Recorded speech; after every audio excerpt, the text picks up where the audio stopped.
Bonjour! Cette vidéo est un montage d'anciennes vidéos dans lesquelles je présente certaines techniques que j'utilise en séance. Il me paraissait plus judicieux de rassembler les vidéos plutôt que d'éparpiller les informations dans plusieurs vidéos. Je ne pense pas faire de rajout à cette vidéo à l'avenir, donc quand j'aurai terminé ma formation en EMDR, ou les formations suivantes, il y aura certainement d'autres vidéos qui viendront compléter celle-ci ou peut-être que je referai une vidéo générale ou peut-être que je choisirai de changer de format où je ferai, une vidéo pour chaque outil. On verra. Je choisis de vous présenter mes outils car après mes 8 ans d'études de psychologie, je me suis formée à différentes techniques. Je continue d'ailleurs à me former et je compte bien ne jamais m'arrêter de me former. Dans cette vidéo, je présente certaines techniques que j'utilise en séance en fonction de ce que je peux percevoir de chaque problématique. Ces outils ne font pas tout en psychothérapie et ça c'est important de le savoir. Et il y a différents facteurs qui interviennent.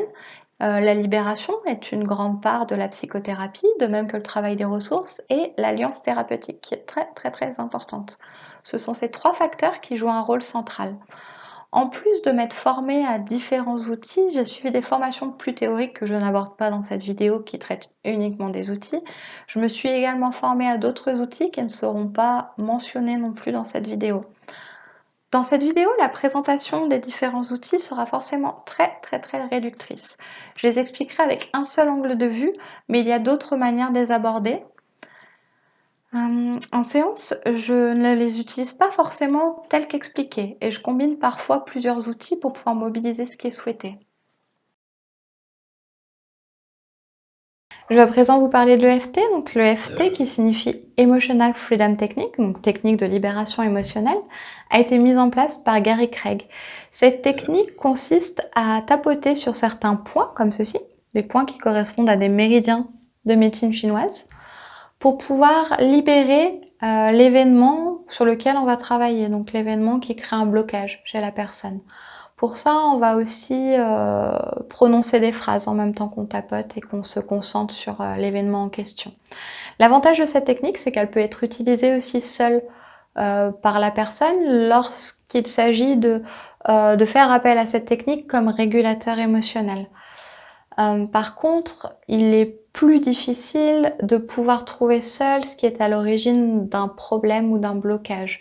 Parce que souvent, on n'imagine pas que les racines d'un problème est bien plus ancien que ce qui se passe actuellement. Et seul, c'est en plus difficile de pouvoir avoir accès à ces racines finalement. Par ailleurs, il est aussi délicat de pouvoir travailler sur des événements qui sont trop chargés à un niveau émotionnel, seul, sans être accompagné, parce qu'il y a tout un tas d'autres aspects à prendre en compte ou une manière de l'utiliser qui peut être différente en fonction des problématiques. Donc l'action de cette technique, elle peut être envisagée sous l'angle énergétique ou sous l'angle neuroscientifique. Je ne vais pas rentrer dans plus de détails par rapport aux mécanismes sous-jacents, mais il me semble bien que j'en parle sur mon site internet. Je vais maintenant vous présenter Matrix Reimprinting, qui signifie réimpression de la matrice, de Carl Dawson. C'est une technique qui combine l'EFT, l'épigénétique et la physique quantique. Dans cette technique, la personne rentre dans la matrice, dans le champ matriciel pour rencontrer une part d'elle qui a vécu l'événement sur lequel on a besoin de travailler. C'est comme si cette part d'elle était restée figée dans le temps, que les événements anciens ont figé quelque chose sur la personne et que ce qui a été figé continue d'agir dans le présent. Et en libérant et en réencodant une nouvelle information vibratoire ou une nouvelle information mnésique, le présent de la personne évolue. C'est comme si à un instant T, il y avait eu quelque chose et que du fait de cet événement en question, la suite de la personne avait été impactée. Donc le présent de la personne a été impacté. Donc en remodifiant finalement le passé, on modifie en même temps le présent. Pour schématiser, c'est un peu comme si on apportait un soin à ce qu'on appelle les doubles du passé ou parfois même au double du futur parce que ça peut aussi se pratiquer sur du futur. Je trouve que c'est une technique qui est vraiment très belle et qui est très douce. Elle est douce parce que la personne rentre dans la scène Mais il y a ce qu'on appelle une dissociation en psychologie, c'est-à-dire que la personne ne revit pas l'événement en tant que tel. Elle se voit, elle, à un moment donné, et ensuite on va travailler sur ce moment-là, sans revivre l'événement du tout. Donc cette dissociation met une sorte de distance, donc ça évite de ressentir les choses de manière trop forte, et en même temps, ça permet d'être en position aussi d'observateur de ce qui s'est passé pour soi à un moment donné. Donc dans cette technique, il y a un premier temps où on va libérer vraiment de la personne de ce qui s'est passé, des émotions, des traces que ça a pu avoir. Et ensuite, on va apporter une ressource. On va apporter une nouvelle information vibratoire. Cette ressource, on va l'imprimer ensuite au niveau cellulaire, au niveau énergétique et au niveau neuronal. Et on l'imprime sur la ligne du temps du passé et du futur. Donc dans le passé, ça permet vraiment de reconstruire l'histoire, la base de la structure. Et dans le futur, ça permet d'avoir cette ressource sur laquelle la personne va pouvoir s'appuyer. Donc ça lui donne un plus en quelque sorte dans sa vie, une ressource dans sa vie. Et au moment où on imprime, à ce stade-là, c'est là où c'est vraiment beau, c'est que la personne est vraiment dans des émotions de haute fréquence. Et il peut arriver parfois même qu'elle en pleure de joie. Donc c'est vraiment, je trouve que c'est vraiment très beau. Je vais maintenant parler de la TAT. Donc la TAT, Tapas Acupressure Technique, a été mise en place par Tapas Fleming. C'est un outil de libération qui est doux et profond. En séance, la personne positionne ses mains de manière à ce que les ondes cérébrales puissent être modifiées et que les mémoires puissent ainsi être libérées. Et pendant ce temps, moi je dis un certain nombre de phrases qui vont venir déprogrammer en quelque sorte ces mémoires. Par exemple, les phrases que je vais prononcer vont faire référence à la libération des endroits dans le corps, dans l'esprit ou ailleurs où les mémoires ont pu être stockées, ou encore l'origine de ces mémoires, qu'elles soient conscientes ou inconscientes, ou encore les parts de la personne qui sont en connexion encore avec ces mémoires, ou encore tout ce que la personne a pu dire par rapport à ce qui crée un problème, donc les traces de ce qu'elle a pu dire, ou encore ce qu'elle a pu penser, parce que parfois quand on a des problèmes, on pense, et puis du coup ça continue à alimenter quelque chose intérieurement, donc on a besoin aussi d'y libérer à un moment donné. Donc voilà, donc il y a tout un tas d'étapes par lesquelles on passe pour pouvoir libérer tout ça. Je ne vais pas donner toutes les étapes pendant cette vidéo, mais ce qu'il faut savoir, c'est en quelque sorte, c'est comme si le travail qui s'opérait à ce moment-là était fait par la conscience supérieure, ou alors que les ondes cérébrales qui sont modifiées par la posture de la personne, par la manière dont elle appuie avec ses doigts sur certains points, peuvent donner accès à des ressources qui sont inhabituellement exploitées, qui sont habituellement inexploitées, je voulais dire. Et ce qui est fantastique en fait avec cette technique, c'est que c'est comme si ça venait créer un pont entre la mémoire informationnelle, donc la mémoire qui est contenue dans le champ d'information, ou encore la mémoire cellulaire à un autre niveau, et le blocage de la personne. Et pendant la libération, il peut arriver que la personne ressente par exemple des sensations dans son corps, ou des émotions, ou qu'elle voit certaines images de son passé par exemple, ou d'autres images qui font référence de manière plus symbolique à ce qui est en train de se libérer. Ou parfois certains ressentent uniquement une sensation de détente. Mais quoi qu'il en soit, cette technique libère, et à la fin de l'emploi de cette technique, la personne sent que son regard par rapport à ce qui avait été travaillé est différent, et que les libérations ont pu se faire. Je vais à présent vous présenter la TFT, donc la TFT qui signifie thérapie du champ mental. Je vais pas vous le faire en anglais parce que mon accent anglais est juste catastrophique, surtout sur le premier mot. Donc cette technique a été développée par le psychologue Roger Callahan. Roger Callahan considère que dans le champ mental ou le champ morphogénique, il y a tout un tas d'informations, d'énergie qui sont stockées et qui sont en lien avec ce qui pose problème chez la personne. Et d'ailleurs même ce qui ne pose pas problème. C'est une sorte de cloud un peu dans le langage informatique dans lequel pourrait être stocké vraiment l'ensemble de la mémoire finalement de la personne.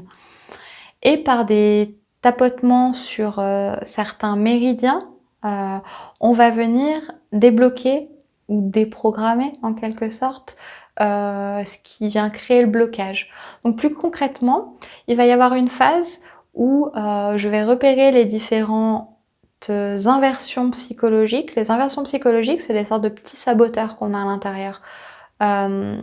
Parfois, on veut quelque chose à un niveau conscient, mais à un niveau inconscient, on veut le contraire. Donc on sent bien qu'il y a quelque chose qui vient saboter, qui vient freiner, qui vient empêcher d'avancer. Et tant qu'il y a ce saboteur, tant qu'il y a cette inversion-là, on peut pas avancer. C'est pas possible. Il faut vraiment être aligné au niveau conscient et inconscient pour que les choses puissent se débloquer.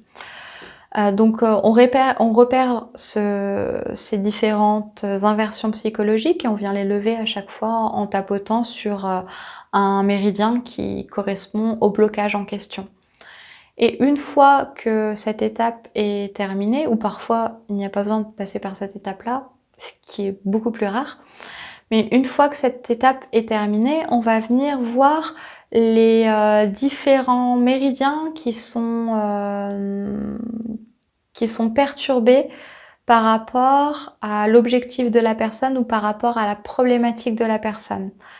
Et ces différents méridiens qui sont perturbés vont constituer une séquence de points sur lesquels la personne va devoir tapoter dans un ordre bien défini pour pouvoir libérer cette problématique ou pour pouvoir atteindre son objectif. Il peut arriver aussi qu'on se focalise sur ce qu'on appelle les toxines et qu'on neutralise les toxines parce que les toxines elles vont venir perturber le champ mental de la personne. Donc quand c'est comme ça, on va lister les différents aliments ou produits cosmétiques ou produits d'entretien auxquels la personne va être confrontée et on va venir utiliser un protocole de neutralisation. Je vais à présent vous parler de la logosynthèse. La logosynthèse a été développée par William Lammer. C'est un outil qui permet de débloquer ou de libérer des schémas de pensée dysfonctionnels, des souvenirs pénibles, des croyances limitantes, des émotions qui sont bloquées en quelque sorte. Il y a différentes manières de comprendre les bases de la logosynthèse. Soit on imagine que par le biais de phrases qu'on va venir prononcer, on déprogramme en envoyant un message au cerveau, soit, et c'est l'explication qui est donnée par William Lammer, c'est le pouvoir du verbe finalement qui vient remettre en circulation les structures d'énergie qui sont bloquées. Donc, lorsqu'on utilise les phrases de la logosynthèse, on va venir remettre en place les énergies là où elles doivent être à chaque fois. Donc ça peut être les énergies qui sont dans le champ de la personne et qui ne lui appartiennent pas, vont retourner là où elles doivent être, ou alors celles qui sont bloquées à l'intérieur de la personne et qui créent des sortes de cristallisation vont se remettre en circulation. J'utilise surtout les phrases de la logosynthèse pour déprogrammer des croyances. Donc c'est pas tout à fait la manière dont la plupart des personnes utilisent la logosynthèse. Moi j'utilise beaucoup sur des croyances. En fait je repère les croyances lorsque la personne parle et on va venir travailler dessus. Il faut savoir que 80% des croyances sont inconscientes. Et que inconsciemment, on cherche toujours à valider nos croyances. Si on pense par exemple que le monde est dangereux, on va tout faire inconsciemment pour se mettre dans une situation de danger pour pouvoir prouver ou pour pouvoir dire bah voilà, j'ai raison de penser que le monde est dangereux, j'ai raison d'avoir cette croyance. On peut aussi voir ça sous l'angle de la loi d'attraction. Si on a cette croyance, donc cette charge énergétique finalement que le monde est dangereux, par résonance, on va attirer à nous cette situation, on va être confronté à cette situation où on va être en danger.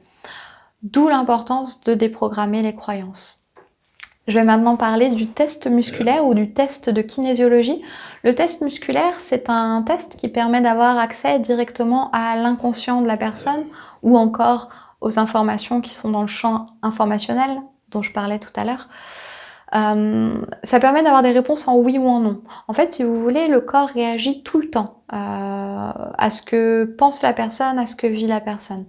Quand la personne est en accord avec ce qu'elle dit, tout son corps va gagner en énergie, les pupilles vont se dilater. Alors que quand elle est en désaccord, ça fait l'effet inverse. Les pupilles se rétractent et le corps perd en énergie. Quand on utilise le test musculaire, on va venir appuyer légèrement, enfin du moins quand on l'utilise sur le bras, on va appuyer légèrement sur le bras de la personne pour pouvoir voir si le bras est fort, donc si elle est en accord avec ce qu'elle dit, ou si le bras est faible. J'utilise aussi très souvent ce test en autotest directement sur moi parce que j'ai l'habitude de travailler par Skype, étant donné que j'ai des personnes qui me consultent, qui vivent assez loin en France, voire parfois dans d'autres pays. C'est tout aussi efficace de l'utiliser sur soi et je trouve ça même plus rapide. Donc en séance, j'ai même tendance à l'utiliser directement sur moi. Donc ce test va permettre d'avoir des réponses en oui ou en non.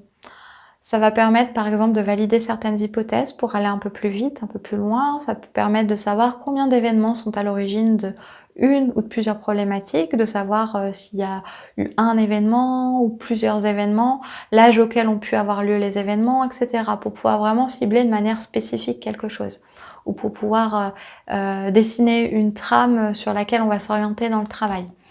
Je vais vous parler des parts de personnalité ou des sous-personnalités ou encore d'archétypes. C'est un référentiel avec lequel je travaille.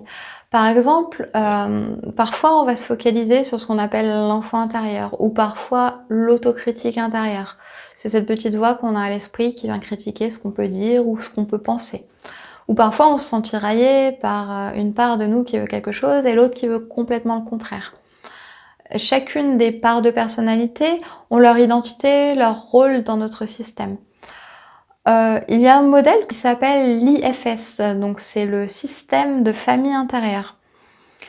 Les différentes parts dans ce système ou les différentes sous-personnalités sont organisées comme une famille, donc parfois elles vont venir se protéger ou parfois se soutenir ou parfois s'ignorer, comme dans toutes les familles finalement. Il existe 3 grandes catégories de familles. Ou de sous-personnalités. Donc parmi la première catégorie, il y a ce qu'on appelle les exilés. Donc les exilés, c'est toutes les parts qui ont subi des difficultés émotionnelles, des blessures. Ensuite, il y a ce qu'on appelle la famille des managers. Les managers font tout pour faire en sorte que l'exilé reste en dehors du système, qu'il ne puisse pas venir déséquilibrer finalement la personne. Un manager, ça peut être par exemple la part qui va venir tout contrôler ou critiquer par exemple.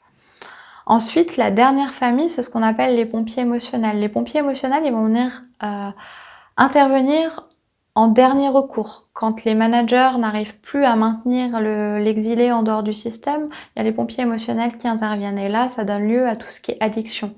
Donc il y a la part par exemple du tabac, d'addiction au tabac ou d'addiction à l'alcool ou d'addiction aussi alimentaire ou tout type d'addiction qui existe. Plus l'exilé est mis à distance et plus il va chercher à se faire entendre.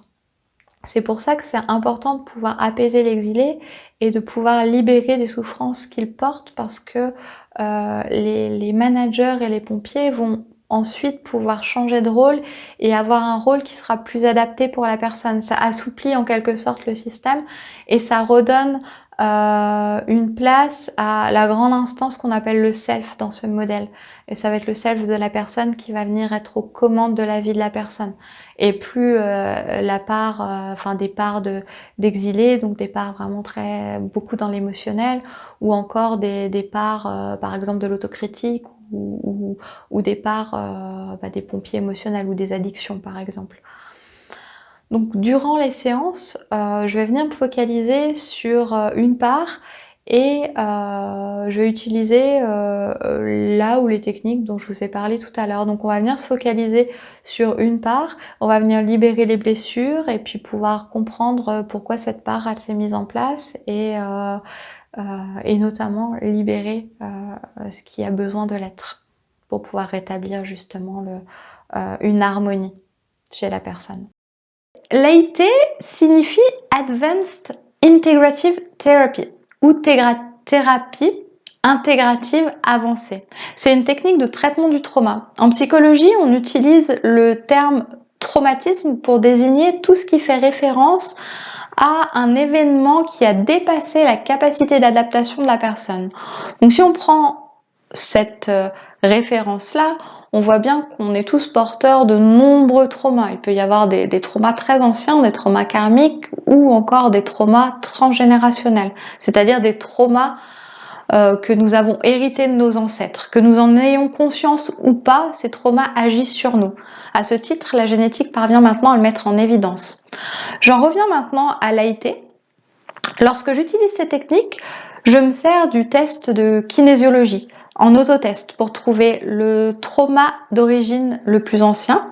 Je pratique le test de kinésiologie toujours en autotest, que la personne soit en cabinet avec moi, donc en présentiel avec moi, ou que la personne soit par Skype, c'est toujours en autotest.